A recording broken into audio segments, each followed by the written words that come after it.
It says it's been live for 5 minutes on my screen. Yeah, so I don't know why I can't access it. It says upcoming. Yeah, it's saying upcoming on his as well. It's saying Woman Up Queensland is live, and then there's one saying upcoming. I don't know. I really don't know. Either. I just didn't want you to keep... To trigger gender dysphoria in sex offenders. Men who have committed crimes can easily make the claim of being a woman and can apply to be housed in a female estate. These men are laughing at governments who are enabling this. And the worst part is, even when you point this out to the government, they ignore the danger and continue to claim that any man who identifies as a woman is not a danger to women. As Shannon Fentiman, the Minister for Women, claims, a man utters those magic words and magic happens. He loses any pattern of male violence he might have had. If that was the case, every man should identify as a woman would have no violence against women. Globally, there is enough evidence of men claiming to be women in women's prisons who have sexually assaulted female inmates, and that is a massive problem.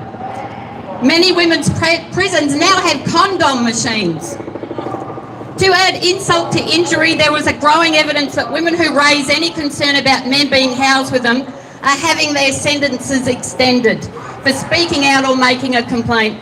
Some sentences are being extended by as much as 5 years. I'll give you an example of what is happening. Jennifer Barella, who was housed in the California Women's Facility, returned to her cell to find a large man sitting there. Her new cellmate had been sentenced to life imprisonment in 1982 for murder. He had changed his name, self-identified as a woman, and was transferred to a women's prison estate. Don't think for a second that this is not happening here in Australia. Don't think for a second he had gender dysphoria as a child. This man is one of those men that can use this farce that men can morph into women, and that this can happen to any man at any stage of life. Why are we not seeing an explosion of middle-aged women identifying as men? We are not seeing that at all. Any woman who identifies as a man who goes to prison chooses not to be housed in a male prison. They are housed in female prisons where they belong. This is just another example of the lunacy of gender ideology and how the feelings of a deluded man is more important than the safety of women. The concern, the feelings of women and how they feel unsafe, particularly those women who are sharing a cell with a man, is completely ignored. Why is it that 51% of the population are expected to just move on over, ignore their boundaries, ignore their fear, ignore their instincts, to cater for 3% of the population? 3% is a small percentage, but when you put that into numbers, it isn't so small. As of the 31st of December 2022, there were 13,445,959 males in Australia. So that is approximately 404,378 males where women and girls just have to move over and ignore how we are feeling about having males in our spaces, making us more vulnerable and uncomfortable. It is time that governments listen to women. We all know that Labor and the Greens are a lost cause. With a change of government, we have hope. We have the LNP who are not captured by this lunacy in Queensland and federally, sadly not in Victoria. We won't give up the fight and we won't give up hope. Vaginas brought all these politicians into the world, and cervixes will vote them out.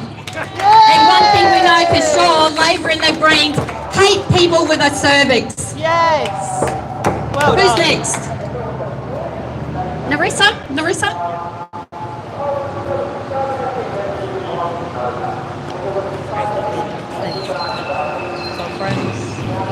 And here we are again, needing a police guard to gather together as women, along with lesbians and homosexuals, as well as our supporters, to discuss the destruction of our rights and the rights of our daughters at the hands of a men's sexual rights movement.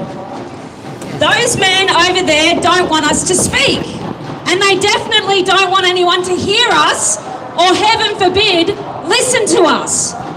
That's because we speak the truth. We will always speak the truth. We won't have our speech compelled. We will not abide by laws implemented by Queensland Labor which legislate lies. Men are not women. Men are not lesbians. No woman has a penis. No child is born in the wrong body. And to quote Kelly J. Keane, non-binary is nonsense and transitioning children is profound child abuse.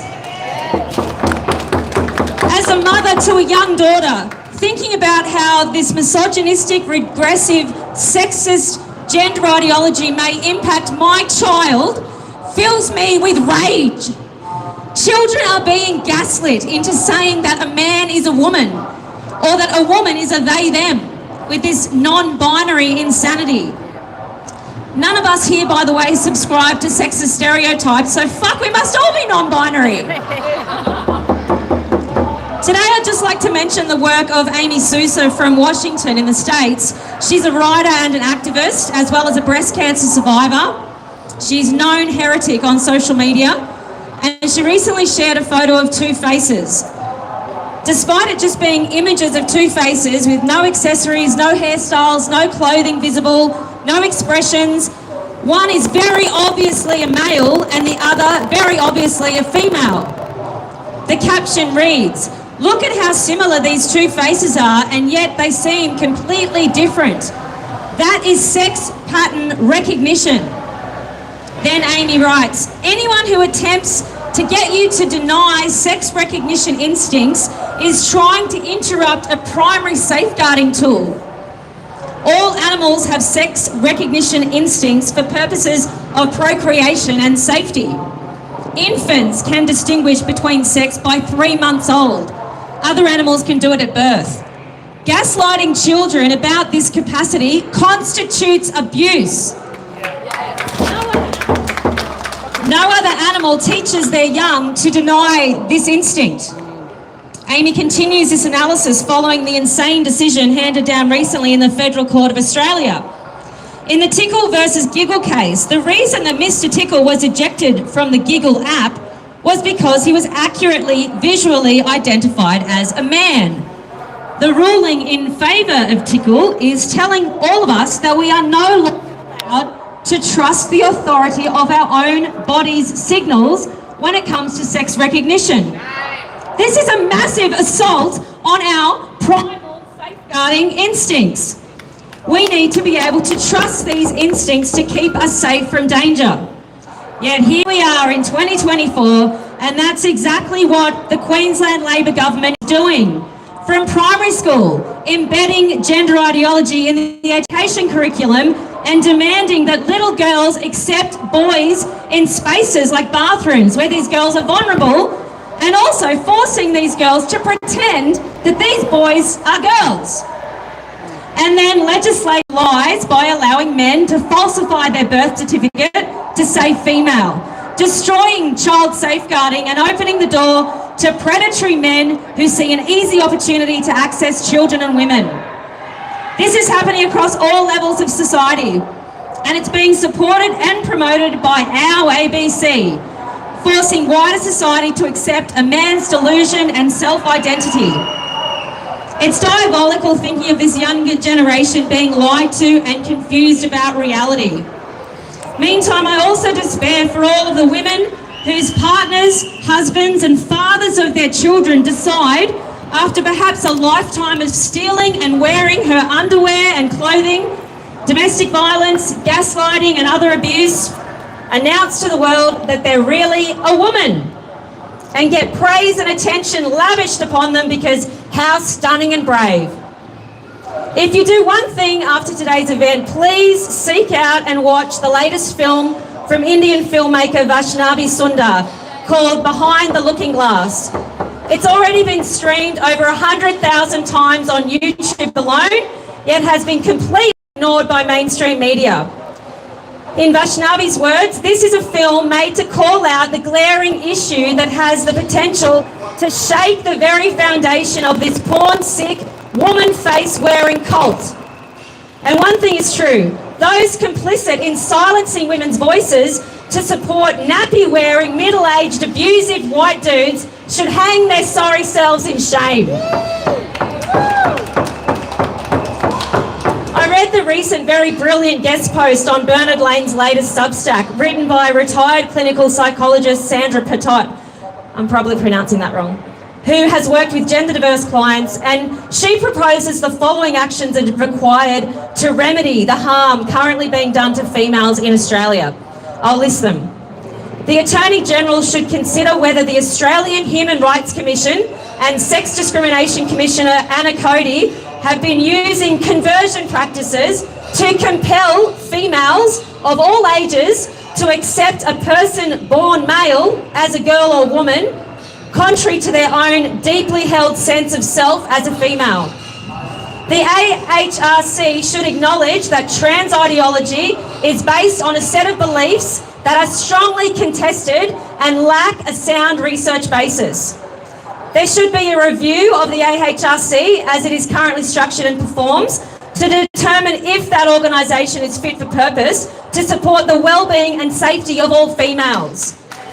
The AHRC should work towards a repeal of the 2013 Gillard Amendments to the Sex Discrimination Act and add clear and unambiguous definitions of the words female and male derived from the field of reproductive biology. The AHRC should apologise for any identified conversion practices.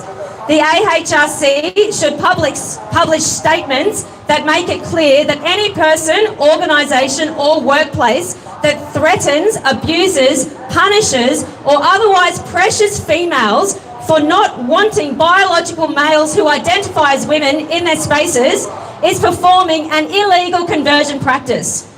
The right of free speech for females to define a woman as an adult human female without penalty should be restored. And in closing, I just want to say it's been insane watching the courtroom live stream of the leader of the Victorian Liberal Party, John Pesutto, having to answer to defamation charges brought by Moira Deeming following the Melbourne Let Women Speak event in 2023. Insane to watch. Many of us here assisted with the planning, acted as marshals and or spoke at the Brisbane event, and I for one appreciate Moira Deeming's courage and her voice. I stand with Moira Deeming, I stand with Angie Jones, I stand with Catherine Deves, I stand with Kelly J. Keane. I love champagne and I'll enjoy one in their honour after this. As women, mothers, daughters, aunties, sisters, grandmothers, we will continue to speak and we will never be silenced.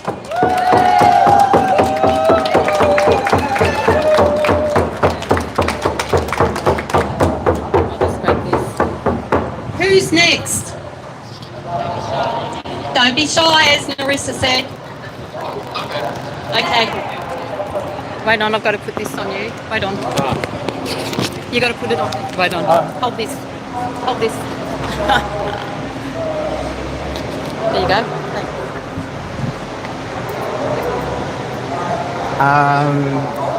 So I'm just going to pick up on some points of the last speaker because there's strangely so much going on in society when basic definitions are completely usurped and left up to the individual.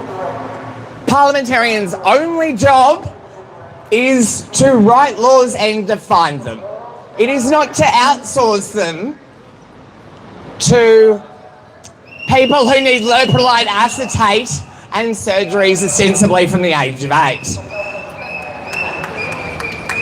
In terms of the Human Rights Commission, I have sent a number of emails not only to them and the Attorney General's Department, Human Rights Division, asking them about prepucectomies because they've campaigned in the past about female genital mutilation. But my understanding of their recent submissions, is that sex isn't a biological reality, but in fact it is just whatever's going on in someone's imagination who probably formerly required a leak of antipsychotics and arrest. But, you know, I say that from experience. I was quite manic in 2007. You might notice I'm a bit anxious at the best of times. I thought I was Jesus. And they didn't give me hovercraft feet. They didn't affirm me as Jesus.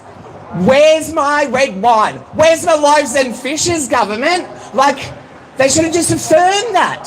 So,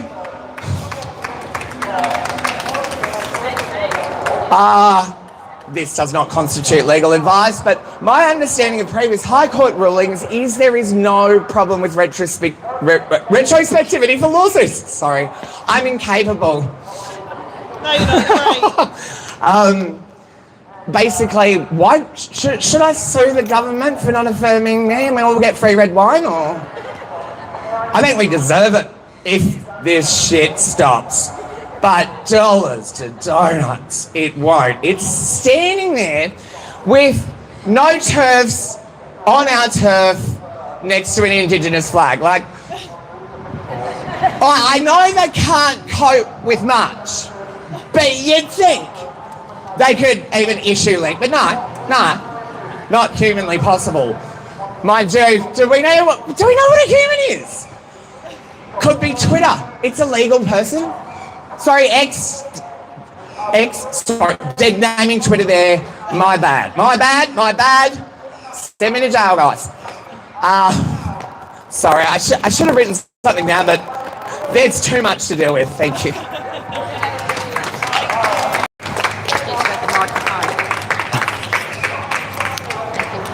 You're next. Thank you. There you go. Thank you.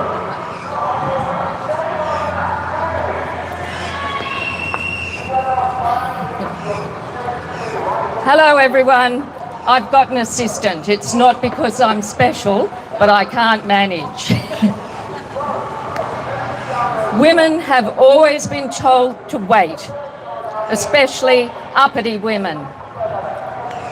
As we are being lectured to by the ruling elites, it's pretty clear that this has not changed.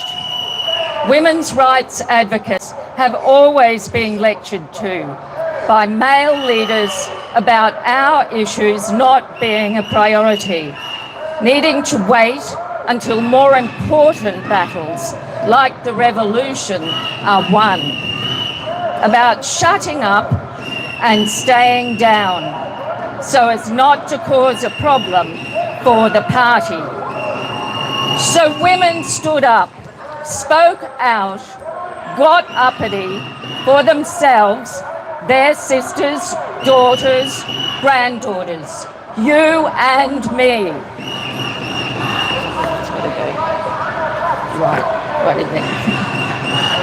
And now the woke ruling elite, embracing gender ideology, have rescinded many of our rights by stealth or the kind of inclusion that excludes us.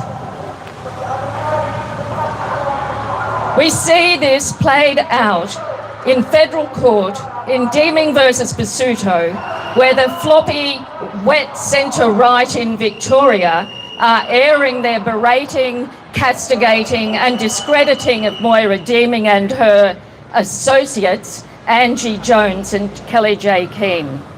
They have to be portrayed as bad women drinking champagne to celebrate their evil associations and needing to be brought down a peg or two for the made-up reason of the good of the party, but to silence their speech.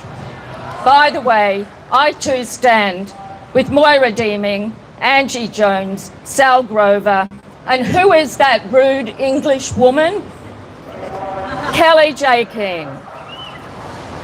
We hear the high moral tones of self-righteous purity in the bald-faced lies and innuendo trafficked in by government members soaking in gender ideology and falsely portraying our intentions as deliberately hurtful, harmful and hateful towards the long-suffering and oppressed TQ plus community. I won't force team the LGB here with the TQ. This, while their funding is doubled by Queensland Labor. What we notice most distressingly are these denigrating lectures being delivered by women who call themselves feminists, holding portfolios as ministers for women in this country and in this state. Their names will come up here soon. They paint us, they paint us as immoral and selfish for raising women's rights, when this deeply hurts the more oppressed minority of the TQ plus people that they at least care about, as they place them at the top of the intersectional cult-religious pyramid of virtue, and they smugly bask in their reflected purity as they announce how they will not listen to bad women and they will support and encourage those we are clearly hating on, sinners that we are. In their puritanical zeal, they declare there will be no debate with us or with anyone. Women advocating for their sex-based rights are not worthy of their progressive ears and must indeed be blocked on social media, receive no replies to emails and no rights as constituents in their electorates.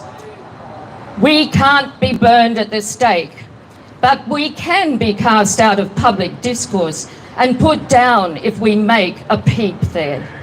They can ensure that Hansard captures their description of us as deceptive bigots pretending concern when we are really transphobes. One clinical psychologist describes the word transphobia as the single most effective tool wielded by gender activists in the fight against women's boundaries. It is a semantic weapon of mass destruction with power to demolish everything in its orbit, leading to social and political ostracism, career destruction, parent-child alienation, and social havoc. It was wielded by our own Minister for Women, Shannon Fentiman, when she proudly introduced the ideological legislation ushering in the problematic gender self-ID laws in Queensland Parliament. It is a particularly fine example of silencing or rendering unlistenable and discredited our real and genuine concerns and evidence. She said in her preemptive strike against us, beginning with government virtue and descending into our demonisation, this bill is an important step to ensuring that every Queenslander can live authentically. Aren't we on the side of good? However, it is an unfortunate fact that through this debate, there will be members of the community, that's us, who will seek to denigrate trans people's lives and identities by making ludicrous claims, that's the quote, she does mean laughable and trivial, about how people will be able to identify. No one, she says, no one who engages in this process will do so lightly. It is a deeply personal process and decision which must be respected. We also know that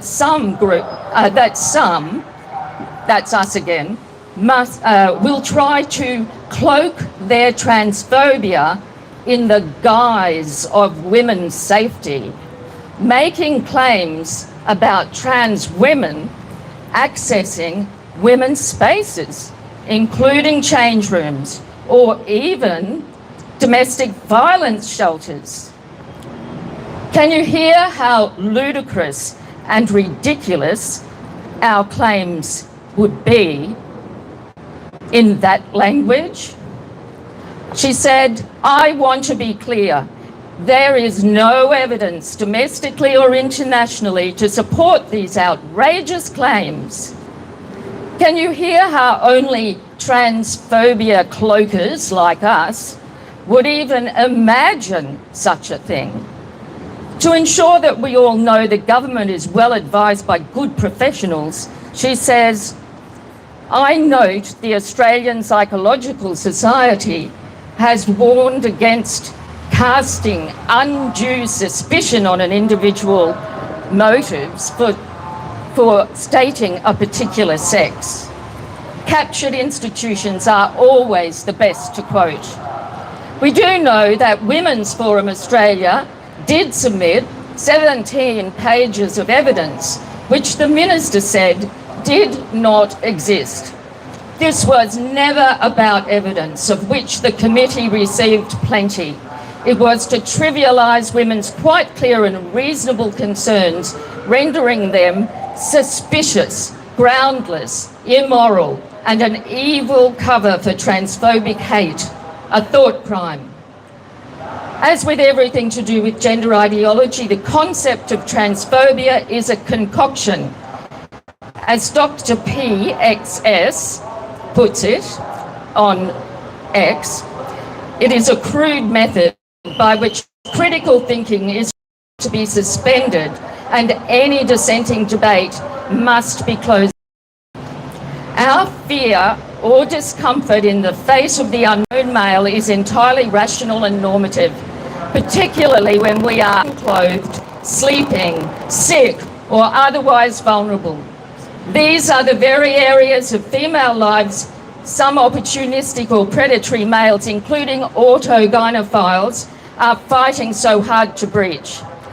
It does not matter what the man's gender identity is, what he is wearing, whether he has had surgery or not. Our brain recognises him as male, when he's in women's spaces, as a potential threat or source of discomfort. It helps our ministers to ignore or deny the evidence of porn-assisted rises in reports of autogynephilic men bringing their fetishes to women's spaces and focusing entirely on a constructed imaginary community of uniformly oppressed trans people rescued from dysphoria as the object of our concocted fear and concern. Because we must be made ludicrous, right? Dr. P says we need to see the accusation of transphobia directed at women as a means of control, which our natural biological responses to threat have been transmuted into a moral failing that must be punished by society. It is used to silence dissent and to bludgeon women into submission to gender ideology. It's a way to pass moral judgment on those who disagree with this. The wielding of the word transphobic is the use of a semantic melange of propaganda and coercive control. Andrew Doyle describes this tool of censorship as the influence of Disney-fied good versus evil vision of humanity, the critical social justice ideology. There's been a growing trend towards purity spirals, he writes, that we're living through an intellectually suffocating period in which the marketplace of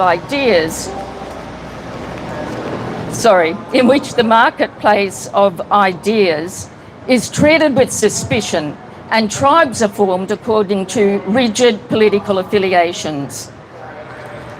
The deranging impact is only accentuated by the unreasonable demands we're expected to support. We must declare that human beings can change sex according to queer theory and gender ideology and not science, when we know that they cannot. Today we are expected to lie about what we see or ignore aspects that contradict the ideological narrative of the ruling class. In the same way, citizens in the Soviet state era had to unsee aspects of the world that contradicted the propaganda of the state. He asks, is there a way back from the lunacy of this current state to regain the courage to speak and dare to disagree? Pauline Hanson, a woman with the courage to speak about women's sex-based rights and child safeguarding, setting aside for now the many issues on which we may disagree with her views, brought a bill to the Senate in an effort to reinstate the definition of women and men in the Sex Discrimination Act removed when gender identity was included in 2013 amendments proposed by the AHRC under the Gillard government. Here is the reasonable response, the unreasonable response from Minister for Women, Katie Gallagher, dripping with virtue, goodness, caring and principles, and depicting the change seekers as mired deeply in evil intent to hurt the vulnerable in society. It's a masterclass in this form of discrediting, demonising and woman-gagging. She says, I don't know why the Senate should take time to inflict personal harm on vulnerable individuals, and that's what this does. I don't care whatever way people try to dress it up or hide their evil intent and say it's something else. It is not. It is about causing division, another sin, and publicly raising concerns about individuals' personal choices, and that causes them harm, and we won't be part of it. And every which way this tries to get re-brought into this chamber and dressed up in different ways through different motions or legislation or referrals to committees. Note how underhanded and devious this sounds. We will have the same principled position on it, all above board with us. We won't be part of anything that seeks to cause harm. We won't be part of anything that seeks to drive division on a vulnerable community who already endures a lot in terms of public debate about individual choices in this country. And the Senate should just get over it and stop bringing matters like this into the chamber. So this is the good versus evil playbook to discredit any expression of concern or critique, make it just deceitful, immoral, and lacking in the purity of the ruling dominant discourse. Silence dissent, no debate, and certainly no listening to women as Minister for Women. The lesson? Everything is transphobic, especially the truth and science and women's rights. As Bertie Rose says, free speech includes freedom to reject being compelled by force or by threat of repercussions to say things that you know are not true. Don't be silenced. Thank you.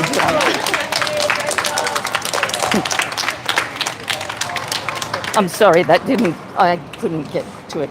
I lost my... Woo, I got the microphone! Yeah! I know. You identify as I've infiltrated this group of TERFs and I finally have the microphone. And I get a chance to say something to the trans activist community. I'm really sorry. I'm really sorry that you missed out on useful civil rights marches. I'm really sorry you missed out on the March for Marriage Equality. I'm really sorry you don't appreciate irony. And I'm really sorry you had to wreck our flag and put your invasion banner on top of it.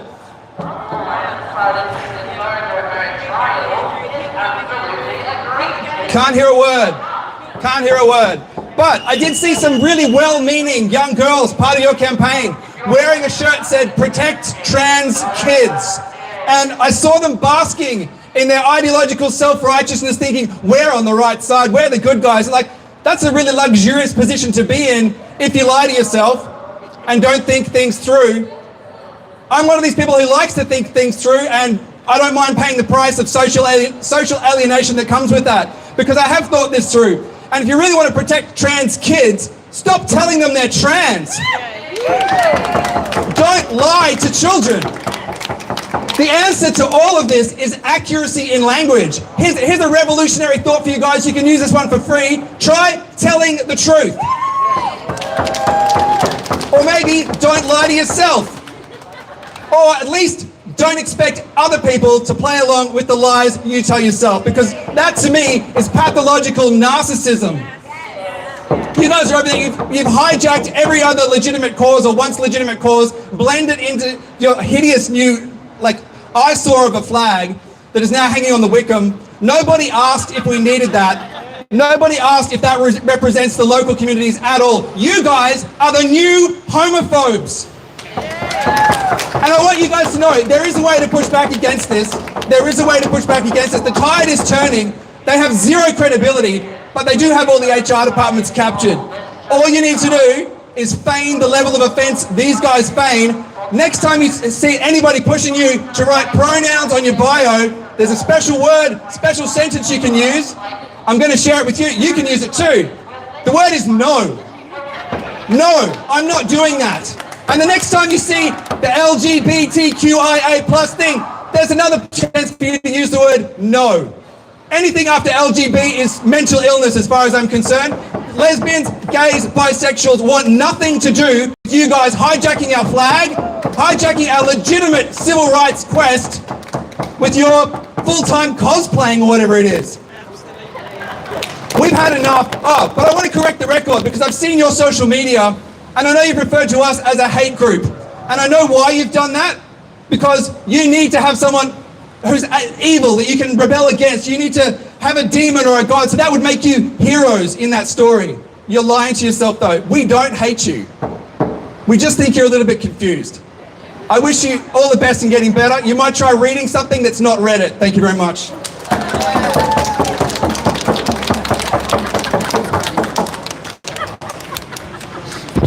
Is anyone else that wants to speak? Excellent. Take that and I'll put this on you. Hi, I'm a married mother of 4 children, 2 boys, 2 girls. I love my boys, love them, but they have a huge biological advantage over women in sport.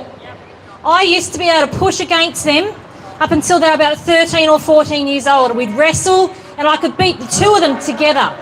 And now they thrash me at late teenage years. I cannot even resist them, they push me back. I play a lot of sport, I play softball, I play netball, all of my children have played sport. I happily play with lesbians in my softball community, love them, play against them, best mates, all the rest. If a man walks on my softball diamond, I will walk off it. I will refuse to play against a man. And I don't want my daughters playing against a man or a boy in any sport unless I sign them up for mixed sport. I don't want my boys playing any sport against a female unless her parents have agreed that they play mixed sport. Now, in the school community, we have school camps, right? Single-sex dorms, etc. I have people who have a biological daughter transitioning to a boy who wants to go and sleep in the boys' dorm. And I go, that's disgusting. And I would not give consent if my boy was sleeping with a girl who's pretending to be a boy in a school camp. And I don't want my daughters sleeping in a school camp where there's biological boys. And I don't know about that. And I've had to fight hard at my school board level to open the eyes up and say, you don't have consent to put a biological boy in a school camp dorm with girls. Kids are confused at that sort of age. I don't want a boy being in a dorm with my girls. Just keep it as it is. If you want to go get a few people's consent, go get it. But you don't have my consent. So keep women's sport free of men and keep our spaces for our kids free of men. Thank you. Oh, you did that, yeah. Thank you, that was great. Anyone else want to speak? You sure? Anyone? I think we've got a few minutes. I'll just read out Emma's.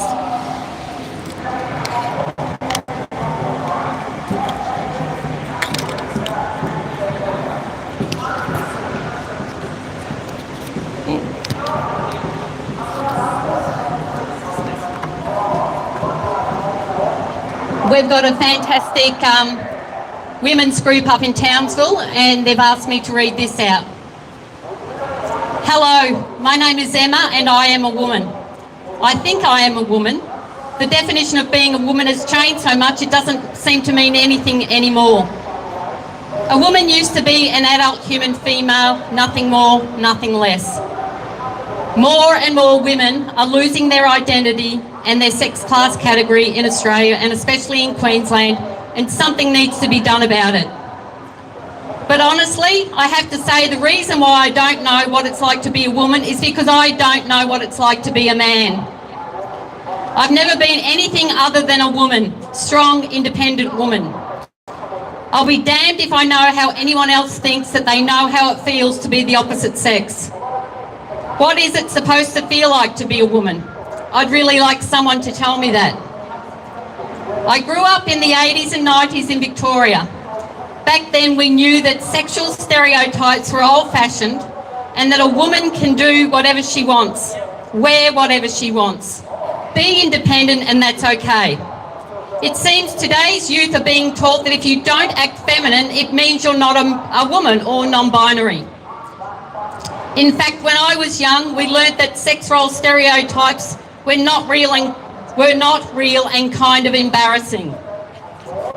We were taught that women can do whatever they want to do, that prostitution isn't a career and buying and selling babies was illegal. We were taught that women can do and feel whatever way they want. They can do things that were traditionally called masculine and traditionally called feminine, and it didn't change who they were as a person. Everyone knew that you can't change biology. Now the imagination trumps reality. Now young women start to think that they must be a man if they don't fit into the feminine social construction. And they choose to opt out of being a woman instead of fighting back against these regressive ideas. I'm losing my voice. They turn their back on feminism. Feminism, the movement that gave them freedom. The sad thing is we still need feminism. We need feminism because we have the biology of a woman. Whatever happened to telling people to love themselves the way they are? Taking their lot and doing the best they can do with it against all odds. Whatever happened to being proud of being a woman? The saddest thing is that these lies have been bought by young women today who are choosing to mutilate their body to match social construction of what it means to be a man or a woman. Women are castrating themselves.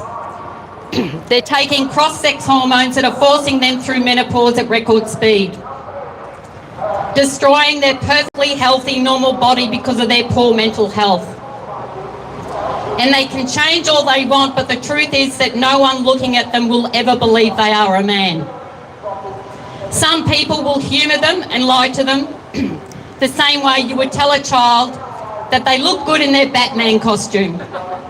But no one will ever think a woman is a man. That young woman who thinks that she is transitioning to be a man will be identified as a woman by a rapist. She will be identified as a woman when she goes to ask for pain relief at the doctor's. Identified as a woman when it comes to getting quality medical care. She will be identified as a woman when she's going for a job and asking for a promotion. She will be identified as a woman by sex traffickers and pimps. She's going to be identified by gay men as a woman, and she's going to be identified by lesbians as a woman. Whether she likes it or not, she cannot not identify out of her biology. She cannot simply imagine that she will be given the rights and the privilege and respect men get. How could these women be so, excuse the language, so fucking stupid? You're not going to pass. No one is going to want to date you because you are mutilating your body. You won't be able to have a family unless you buy it. What's going to happen to these women when they realise in 5 years' time that they have destroyed their future? We don't know. These women are going to wake up one day and realise that they're definitely not men, because if they were men, they wouldn't need to transition. they would realise they destroyed a perfectly healthy, normal body for no reason. How can they possibly live with themselves once they reach this realisation? Anyone in North Queensland, Turfs in the Tropic, they're on Facebook, and Emma is the one that runs this group in North Queensland, and she's an amazing woman, and we worked with her on the Australian team for Kelly JK back in March 2023.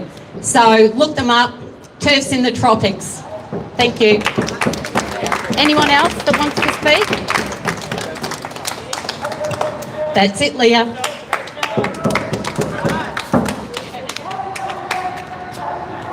Thank you so much, everybody, for coming. I really want to thank the transvestites and trans activists over here as well, because there has been so many people walking past who can clearly see what we're talking about. There's a man over there dressed like a little girl, and hell will freeze over if I ever allow someone like that in a space with my daughter. So thank you for coming. Thank you for showing everybody what we're saying. Men like these do not deserve space in women's spaces. Thank you. I was holding it. Oh, I forgot. Fuckers. This is really disgusting looking transvestite over there. Well, more than one.